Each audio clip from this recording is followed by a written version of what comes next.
నమస్తే. శ్రీమాత్రే నమః. శ్రీ గురుభ్యో నమః.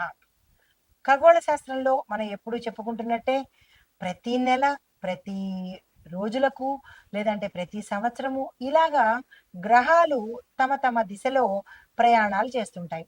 అయితే మనం ఇక్కడ తీసుకునేది ప్రతి నెల ఏ ఏ గ్రహాలు ఎట్లాంటి ఫలితాన్ని ఇస్తున్నాయి? వాటి యొక్క సంచార వివరాలేమిటి?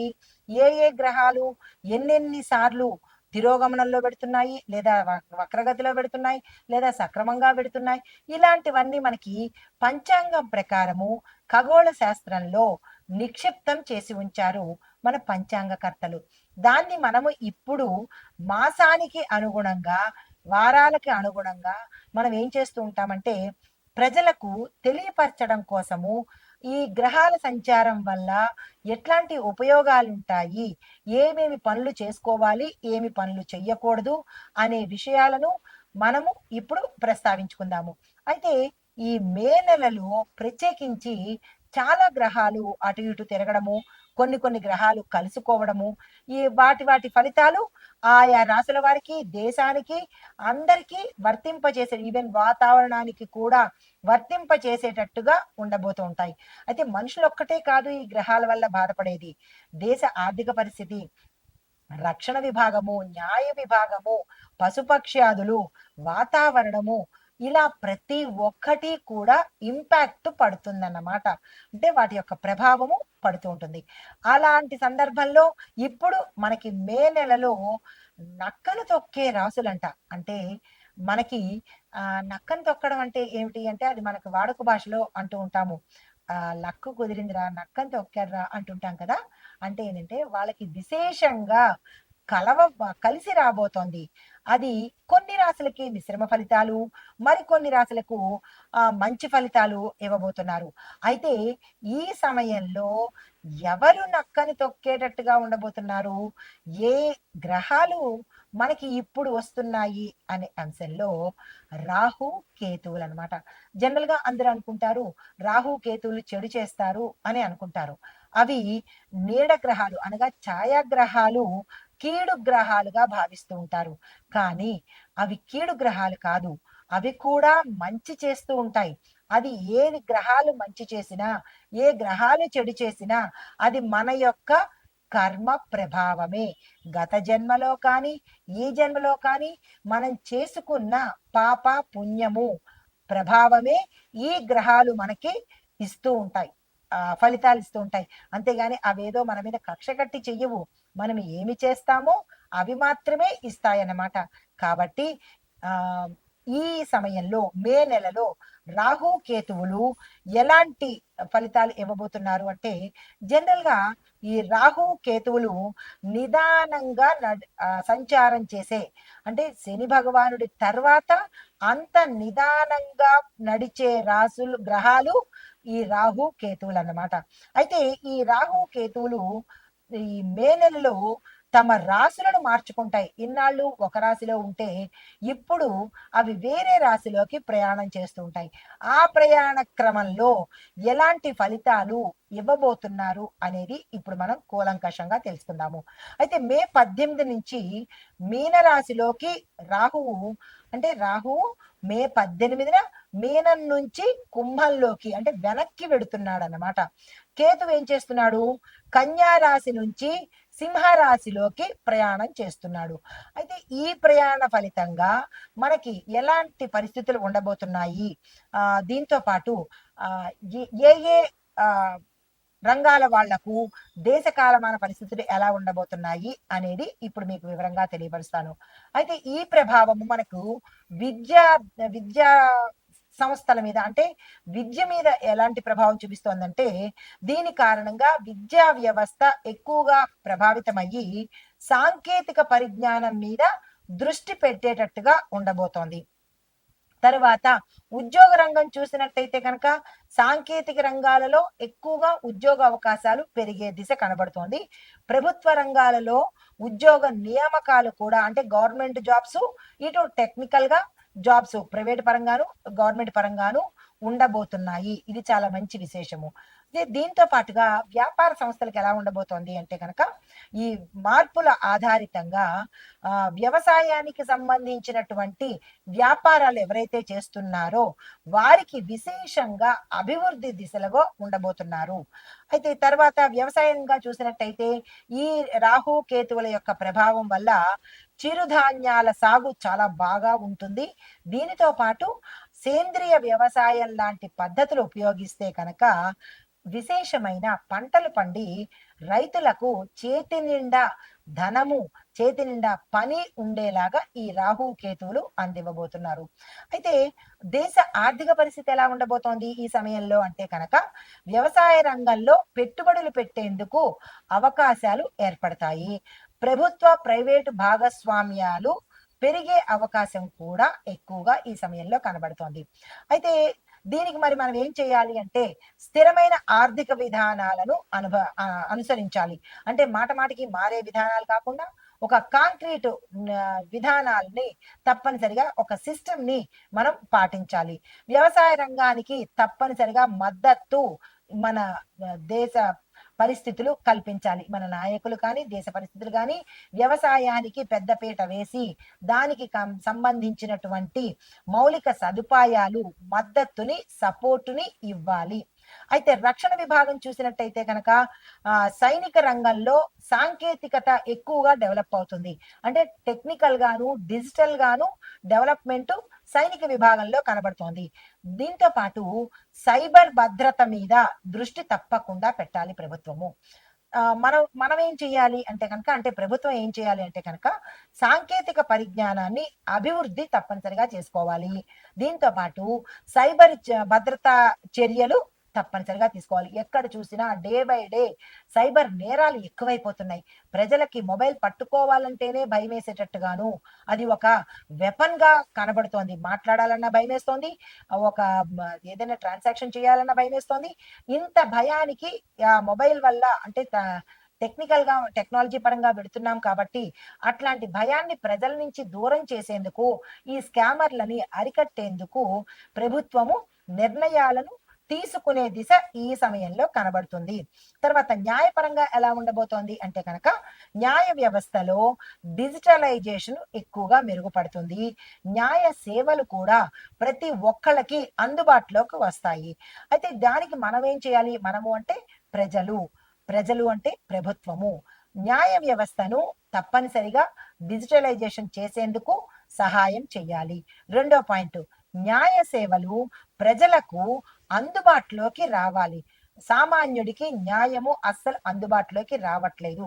చాలా మంది న్యాయ వ్యవస్థల్లోనే అన్యాయానికి గురవుతున్నారు. ఇది పక్కా సత్యము. ఎందుకు అంటే అక్కడ న్యాయం అనేది కనబట్టలేదు.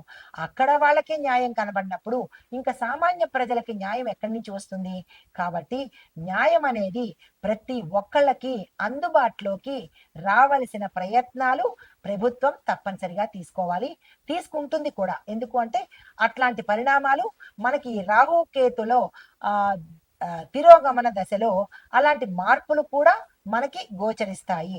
అయితే రాజకీయ పరంగా ఎలా ఉండబోతోంది అంటే కనుక కొన్ని రాజకీయాల్లో కొత్త మార్పులు చేర్పులు జరగబోతున్నాయి. కొత్త నాయకత్వము ఎదగబోతోంది. ప్రజల సమస్య మీద ఇప్పుడు ప్రభుత్వం ఏం చేయాలి? ప్రజల సమస్య మీద దృష్టి పెట్టాలి. దీంతో పాటు ప్రజల సమస్యలు సత్వరమే పరిష్కారం అయ్యేటట్టుగా చర్యలు తీసుకోవాలి.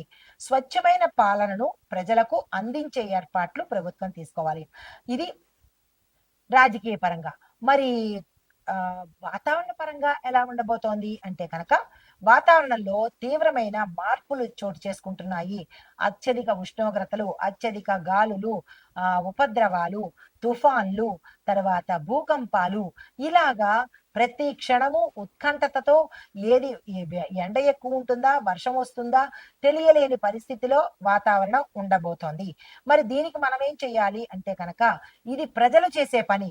పర్యావరణ పరిరక్షణ ప్రతి మనిషి తీసుకోవాలి. ఇది ప్రభుత్వం మీద నెట్టేయడం కాకుండా మనమే తీసుకోవాలి. అన్ని ప్రభుత్వం మీద నెట్టేయకుండా మనం ఏం చేయాలి అంటే కనుక ప్రతి ఒక్కళ్ళు 10 మొక్కలైనా ఖాళీ జాగాల్లో నాటే ప్రయత్నంగాను ఒక ఉద్యమంగాను పెట్టుకున్నట్టయితే ఈ వాతావరణం నుంచి కనీసం కొన్ని రోజుల్లోనో కొన్ని సంవత్సరాల్లోనో ఈ పరిణామాలు తట్టుకునేందుకు అవకాశం ఉంటుంది. కాబట్టి ఇది ప్రజలు మాత్రమే చెయ్యాలి. ప్రతి ఒక్కళ్ళు కంకణం కట్టుకొని మొక్కలు నాటే ప్రయత్నం తప్పనిసరిగా చేయాలి. మొక్కలు కట్ చేయడం ఈజీ, కానీ నాటి అవి ఎదగడానికి సంవత్సరాలు పడుతుంది. కాబట్టి కనీసం ఇప్పటి నుంచైనా ఆ ప్రయత్నం ప్రతి ఒక్క మనిషి బాధ్యతగా తీసుకుని చెయ్యాలి.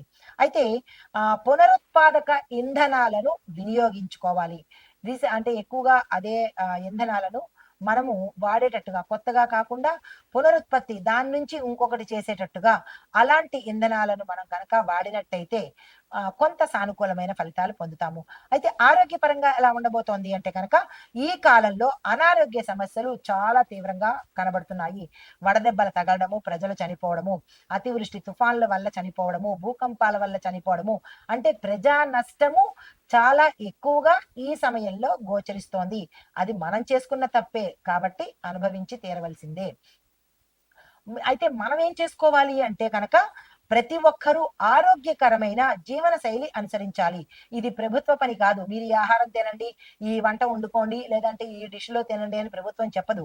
ఇది మనకి మనమే, మన ఆరోగ్యం మన చేతిలోనే కాబట్టి మనకి మనమే మన ఆరోగ్య శైలిని మెరుగుపరుచుకునేటట్టుగా చేసుకోవాలి. దీంతో పాటు వాతావరణ మార్పులకు అనుకూలంగా మన ఆరోగ్య సంరక్షణ మనమే చూసుకోవాలి. ఎవరో పక్కింటి వాళ్ళు చూడడమో, ప్రభుత్వం చూడడమో, ఎదురింటి వాళ్ళు చూడడమో చెయ్యరు. మన ఆరోగ్యం మనమే చూసుకోవాలి. అయితే కుటుంబ పరంగా చూసినట్టయితే కనుక ఆర్థిక ఒత్తిడులు ఎక్కువగా ఉంటాయి. అంటే డబ్బుకు సంబంధించినటువంటి ఇక్కట్లు ఎక్కువగా కనబడుతున్నాయి.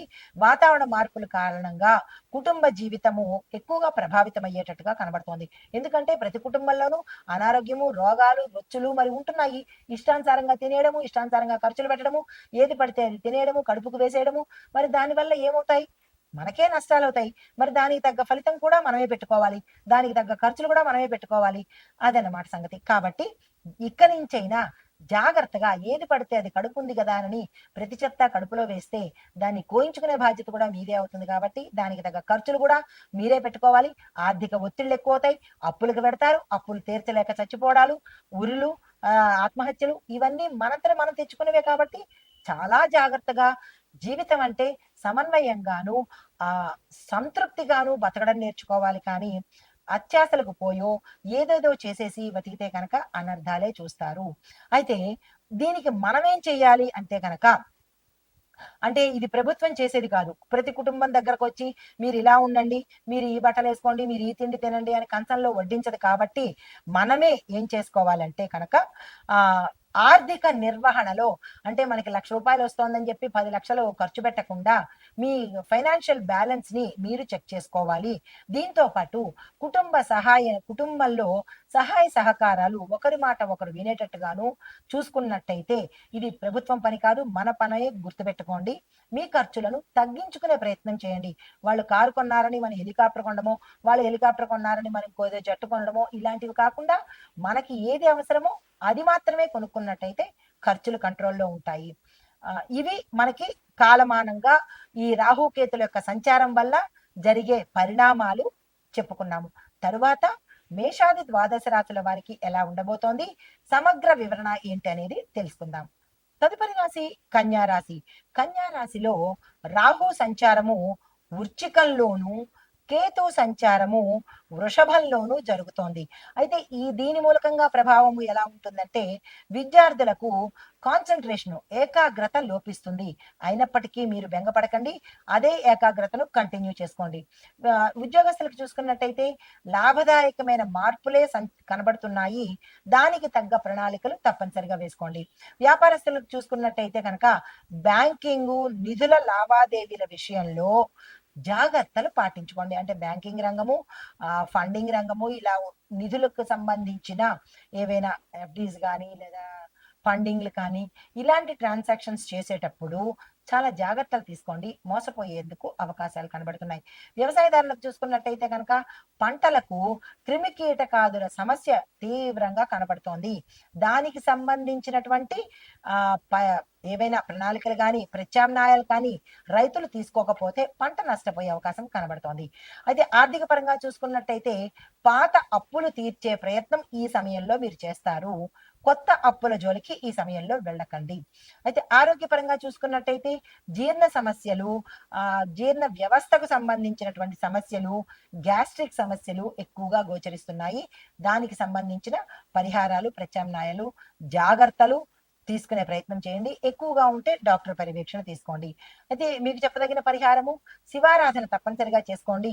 శివునికి సంబంధించిన ఆలయాలు, శివాలయాలను దర్శించుకుని అక్కడ మీ పేరిట పూజలు చేయించుకోవడం కానీ, ఏదైనా దాన ధర్మాలు చేసుకున్నట్టయితే గనక కొంత సానుకూలమైన ఫలితాలు పొందుతారు. ఇది ఈ రాశిలో ఉండే వారికి చెప్పదగిన గోచార రీత్యా ఫలితాలు, పరిహారాలు, సూచనలు.